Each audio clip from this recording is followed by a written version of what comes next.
All right, YouTubers and subscribers, how are we doing today? It's old Swiftwater, and we're back out here in my office. We're getting an early jump on, like I said, on some of the radio shows. If you guys listen, I'm going to be making videos with this new puffer dry washer that I have.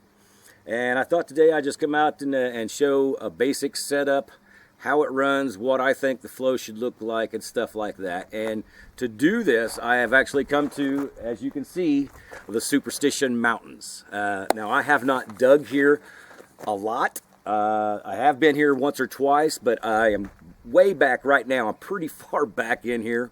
But I'm trying to find one spot that I know a friend of mine told me about, and he said it's open to dig. It's not a claim or anything like that, but we're going to get way, way back in here.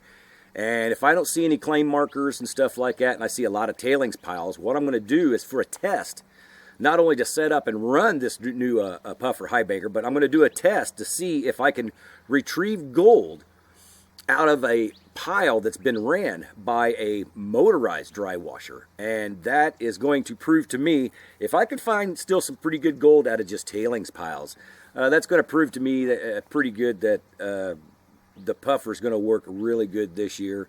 And I will be hand cranking it, and I did make a big vow on Gold Prospector Space Radio last night that I am going to hand crank it all year. As long as I'm dry washing, I'm going to save gas, oil, stress on carrying motors and hoses and stuff like that, and I am going to do a hand crank puffer for the duration of this year for dry washing. So anyway, like I said, Superstition Mountains, let's get back there, let's find this wash, or find some good tailing piles, and let's get to work and find out how it's going to go. All right, now we're back here up a wash, pretty far back here, a little ways. Mountains all around us, but something caught my eye. As you can see, there's an inside bend. Now when the water is really rushing, this is going to be your inside edge, and look at this black sand buildup. Now that is no guarantee that there's gold, but there is just a certain amount of black sand buildup right here within, I don't know, 15 feet, and then it shoots around behind us this way. It keeps going around in a curve. Now I went up high to see if I could see any claim markers. I'm not seeing any claim markers. I'm not seeing PVC posts, no signs, no rocks. So I'm going to go ahead and get my machine out, and I'm going to sit here and dig this. Dig a little bit right here. Like I said, we're just out here today to show you how the puffer works, but since I seen this, now I'm kind of going to put it to the test. I haven't found any tailings piles. I seen some way back up yonder, but they had claim markers on them, so I don't want to get on somebody else's claim.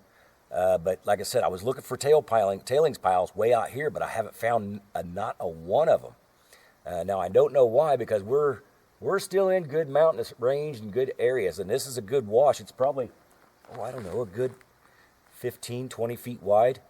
But this, like I said, this is a real big buildup of black sand. So we're going to sit here and get this out and run it today. So hang in there. Let me go get this thing ready. Man, this black sand. All right, now here is the Keen Puffer Dry Washer with, like I said, the old bellows on the bottom, hand crank.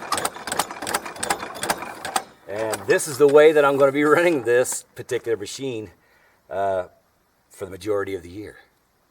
But anyway, for people that hasn't seen how this is set up, now the setup is basic, simple. You know, you got your brackets that go in, tied on. Wheels are self-explanatory, but when it comes to the holes down here on the bottom, now there's 3 holes that you can adjust your screen to make it either steeper, or you can bring it up now more light. Myself, I kind of like it on the last hole because it keeps the dirt inside just a little bit more longer than what it does if it's steeper. But like I said, every time it puffs up, it'll throw the lights up and over a riffle, and then everything else heavy, black sand, stuff like that, is going to go right down into your cup. So I like the last hole. Now I could put it on the very first hole and it'd be a little bit steeper, but we've had a couple sprinkles here today, and I've got some funny clouds, and you can tell there's not a lot of sunshine out here today. But it's not too bad. I got just weird clouds, and like I said, I'm way back in here, folks, and I don't want to get caught on a flash flood or anything crazy like that. So, but like I said, this is it. This is how it works. Now let me show you about the flow. Like I said, it's a self-explanatory. If you want it steeper, when it's more dry, put it down. If you got a little bit of dampness in it and you want it to stay in the box a little bit more, set the holes up. That's those holes down here on the bottom. And another thing is, if you're on a hill and it's setting backwards like this, you can also, you know, if it's not quite level in the front, you can also use those holes to level up your box to where you like to have it at the exchange rate that you want it at. So that'll help you. In dryness, you know, you want more steepness. And if you have the rack, you know, if you're setting on a little bit of a hill, you can also make it more steep to keep this same plane on the adjustment. So, but now let me scoop some stuff in here. I don't know where my feed is. Now I like my feed. I like my feed to be a little bit lower. Like I said, I run things low and slow. So I'm going to put probably about, I'd say a finger. If I could put a finger in that hole, that's about as big as I want to get there on that. Strictly because it is a puffer. Let me check out the levelability here. Looks fine. All right, let's shovel some in. Got my trusty shovel. Like I said, this is going to be a test today. I just want to find out just how good this is going to work. And we're going to just work this little bit of area for a test, and then later on I'm going to take you back home, and we're going to clean it up and actually find out what's in it. So, hang on.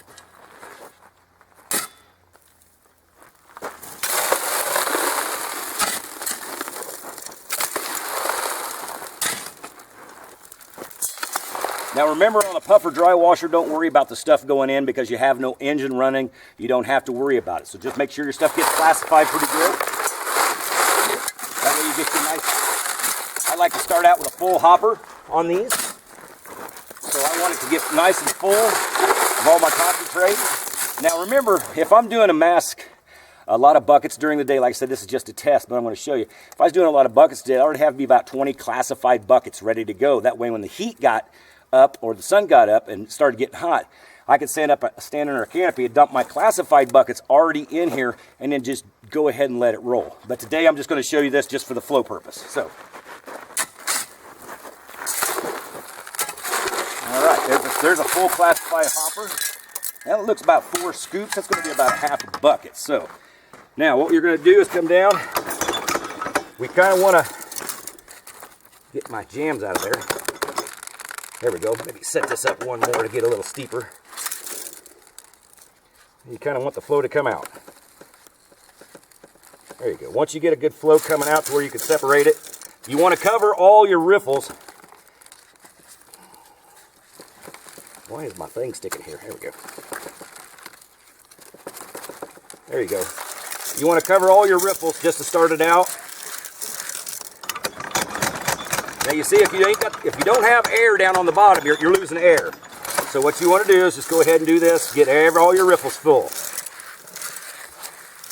If you want anything that comes off the end, you can rerun it. There we go.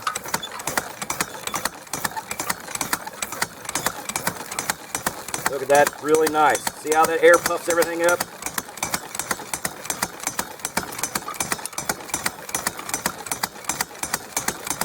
Now if you want to go faster, you can. But like I said, I probably already had this classified down. Got a little good flow going in.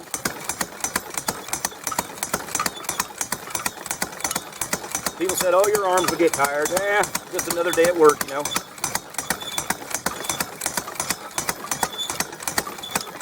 And usually I wouldn't be on this side of the dust because, like I said, there's very little air.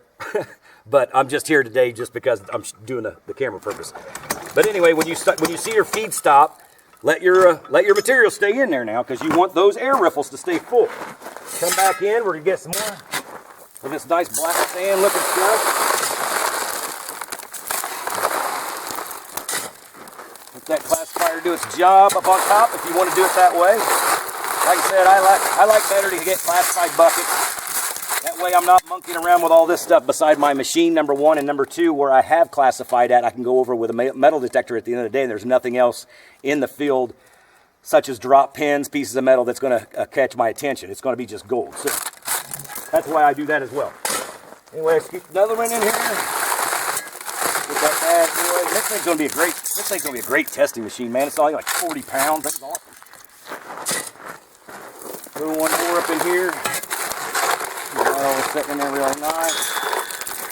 Okay, you come right back over, and like I said, since your air's already stopped, you just watch that flow, and you don't want to go too fast, but you just want that bump, bump, bump. You want that good bump in action.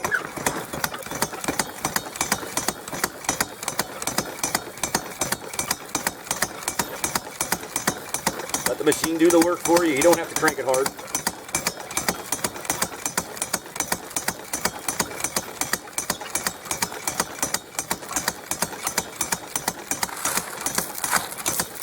Like I said, it always leaves one hand in case you got a soda pop, which I didn't bring none today.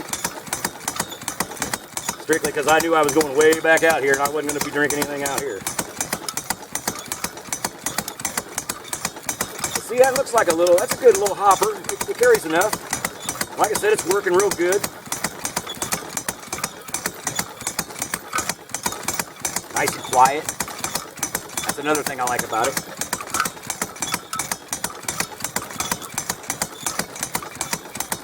And there's the loads running down, so I'm going to stop right there. Like I said, nice and quiet, and when it stops, if they're trying to track you, they can't find you until you load it up again and do it. But that's, like I said, it's going to be a versatile machine today, or this year. It's going to be, and I think it's going to be really fun. But like I said, let's keep loading this baby up.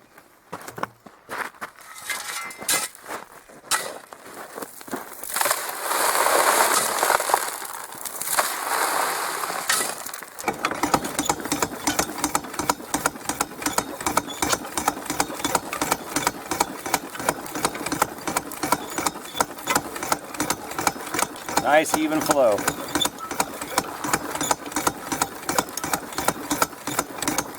Lights go up, heavies go down.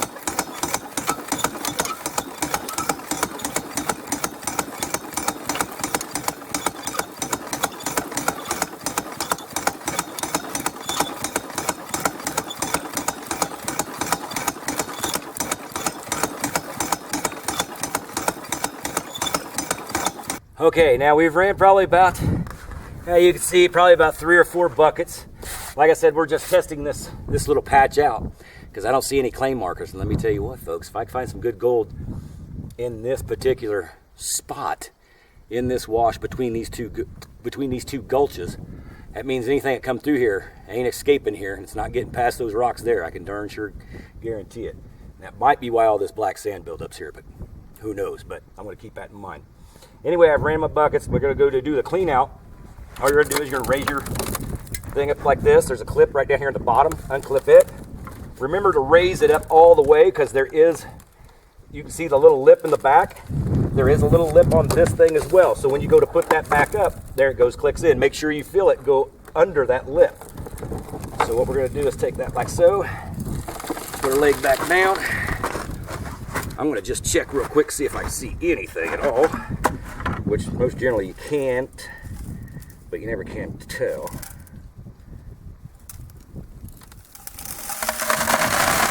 Get that stuff out of the way. Now look at the black sands in there. Boy, I got the black sand. So that's kind of nice to see all that black sand in there. So if I'm running gold, the gold should stay in there like with the black sand. Without the sunshine today, it's hard to see a little glimmer in there. I thought I seen one, but there ain't no guarantees. Anyway, we're going to take this like so. All right. And like I said, bring this back up like that. Slide it up. Make sure you have the lifted there so it goes up underneath all the way. And then your clip will clip down. Come back down, put it where you're ready to go. And you're ready to run again. But like I said, we're just out here. I'm going to get out of here because these clouds are starting to make me shaky now. I don't know. They said this was supposed to go away, but it ain't going away quite yet.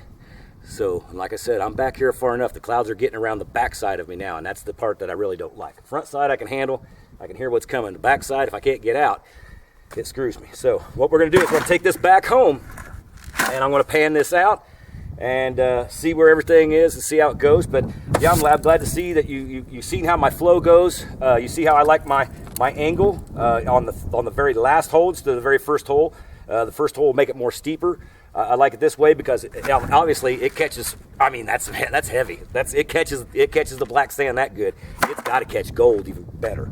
So phenomenal. And you see the flow. You've seen how to clean it out. The setup's pretty common. You know, the parts. You know, they're pretty self-explanatory. The parts, how they go together. And plus, if you got the directions. But yeah, just remember that lip. That's the tricky part, is getting that lip back to your clip hats. And remember, if your hopper doesn't feed fast enough, it doesn't hurt for you to set it up there. You're not going to lose anything. You're not going to lose anything out of this box, I don't believe. But you never can tell. But anyway, stick around. We're going to be back at the house. We're going to do a cleanup.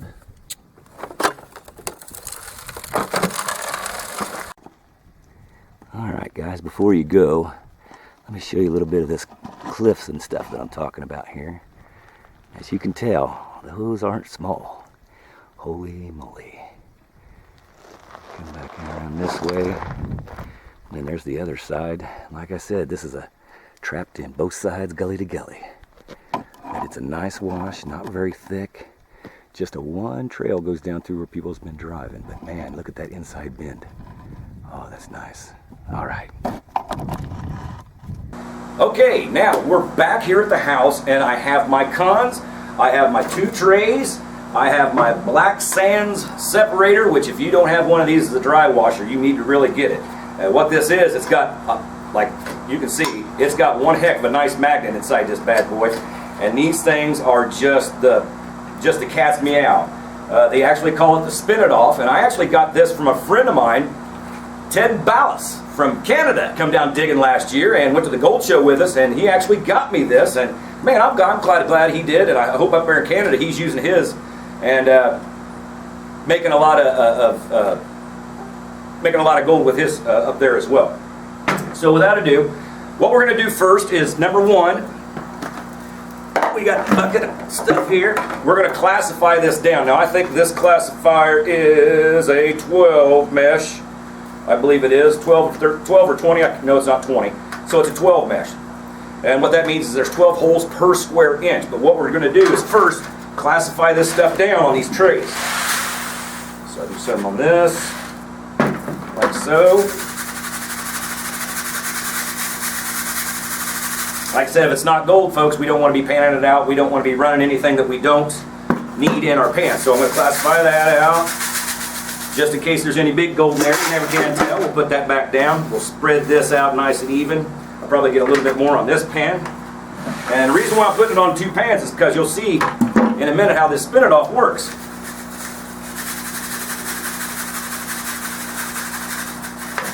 Washington State, Adam, all right. Okay, you got that? Put the big rock down. Now the classifying part is over. Now I got 2 trays. What I want to do is kind of spread this stuff out a little even as I can on these trays, and you'll see why here in a second. Like I said, this stuff's totally dry. These cons haven't been wet, anything like that yet. And then what I'm going to tell you is take my little drill. If I can get the hole big enough here. There we go. Still not big enough. There we go. How big is that thing going to be in there? All right, now we got it. Now go the other way. Okay. Now how you use this is, like I said, this thing on the end has got a super magnet. So watch this. See how it pulls them black sands right out of there? Now look at all that black sands on there. And then when you go to clean it out, you just pull it, all your black sand drops right off. But like I said, for us as doing dry washers and getting your black sands out before you pan, this thing is a cat's meow. I like it. Like I said, it pulls out a nice big old hairdo of that black sand. That's the stuff that we don't want. But I did use it as an indicator in that wash that you see me running the puffer in. So, see if I can get a little bit more out of this. Pretty sure you can. And you notice this big round thing around the outside edge? I like to use that as a gauge, because you don't have to put the magnet down in the sand. If you do that, you have more capabilities of actually pulling your gold into your black sands, which you do not want. So use that as a gauge on the side, and then look at that. It'll pull that black magnetics right out of there like a charm. Like I said, this is all the stuff that I don't want to have to deal with in my pan because they are heavy. So if I can take them out, it's going to benefit me a little bit better than panning without it. Look at that big old hairdo on there. There is a lot of black sands, folks, in these things. See, you'll pull that black sands right up. Like I said, this is called a gold and sand. I think it's gold and sands, yeah. No, it's called the Spin It Off. I got 3 or 4 different things in my head. Anyway, the Spin It Off. You'll see them at any GPA Gold Show, and you guys back in Indiana right now. If you're going to go to the Gold Show, which I highly suggest, it is coming up, what is today? Oh, I think it's this weekend. Yeah, it's in Indianapolis. It's the GPA Gold Show. You guys think about getting these tools, you might check them out. I mean, I know you don't do too much dry washing back in the East Coast, but you never know when you're going to be out there. So anyway, like I said, you got that cleaned out right there. So you come back in, do your other pan as well. Yeah, you guys, I got a little sunlight behind me. I hope it ain't too bad, but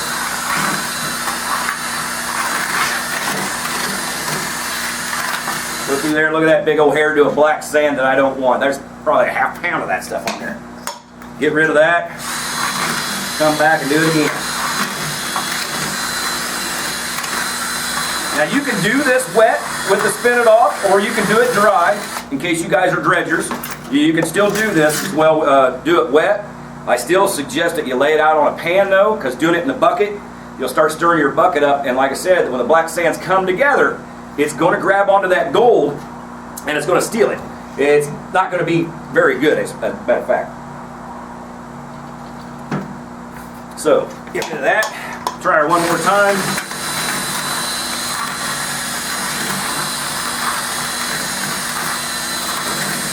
I want to try to get as much out of this as possible, just for panning purposes. Like I said, when you think you got it all out, look folks, you still pull up more. Like I said, just jerk one time and it's done. Okay, so now, here comes the big test. We'll put this little bad boy back up. Always put your cover back on this magnet, because I'll tell you what, it'll grab anything. It'll grab anything that's metal. It's a pretty strong magnet. So, all right, now we'll bring up this little panning tub here that I had to take time and go get a minute ago. We're going to find out if we have anything. I don't usually get skunked, folks, but there is always a chance. I have been skunked once on a test video that I made, dry panning in Arizona. Believe it or not, I got skunked that day, so you never know what's going to happen here today either. And for you guys out on YouTube, if you hear me periodically answer a question, I'm also doing a Facebook Live right now so they can see us shooting the end of this video. But anyway, I got my pan right here. I'm going to put a healthy amount, I guess, in. I don't want to try to pan it. Well, I guess I could pan it all. It won't matter, actually. Alright, I'll get all that stuff nice and wet in there. Stratify it up. Now, I've already got my jet dry in the water, all that good stuff, so I'm not going to get any floating gold. Do you keep the magnetite, black sands? Yes, I do, Josh. I keep them, and sometimes I'll roll them in mercury, which if you don't know how to do mercury, don't do mercury, but I use it sometimes, but in this case, I don't think it's going to be that much in the black sands, but I'll probably give them to somebody for a garden or something like that. But you want to stratify that up really good. Like I said, we're going to pan this down because I'm really curious to find out what was in that spot yesterday. For you guys on Facebook Live, I mean, if you're not seeing the video yet because I don't have it made yet, but yesterday I found a real super spot back in the Superstition Mountains, and it wasn't claimed.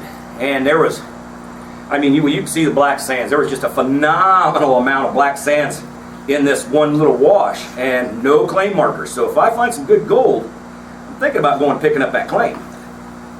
I don't dig into superstitions that much because, you know, it's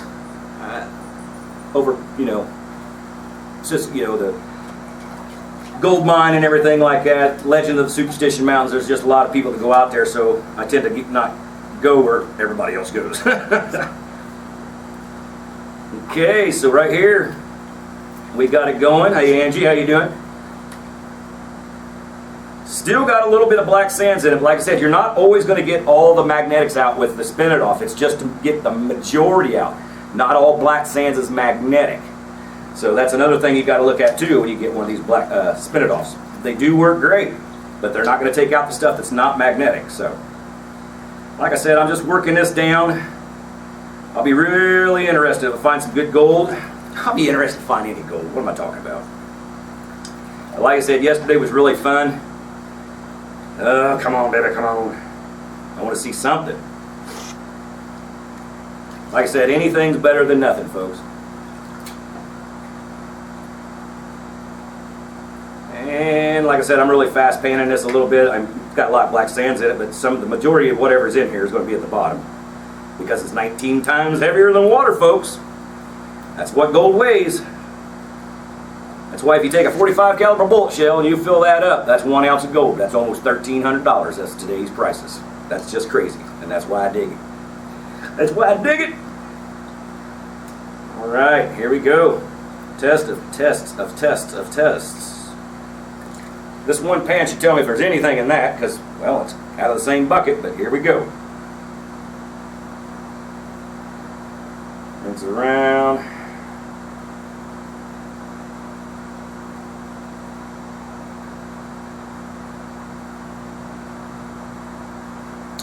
Looking. It's not looking too promising.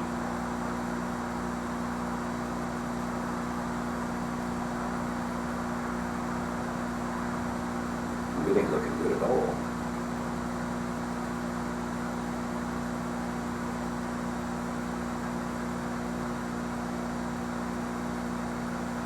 Oh, you gotta be kidding me.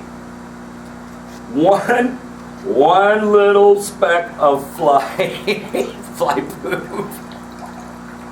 Okay, well, at least I didn't get skunked. But I did find one little speck of what we call fly poop gold.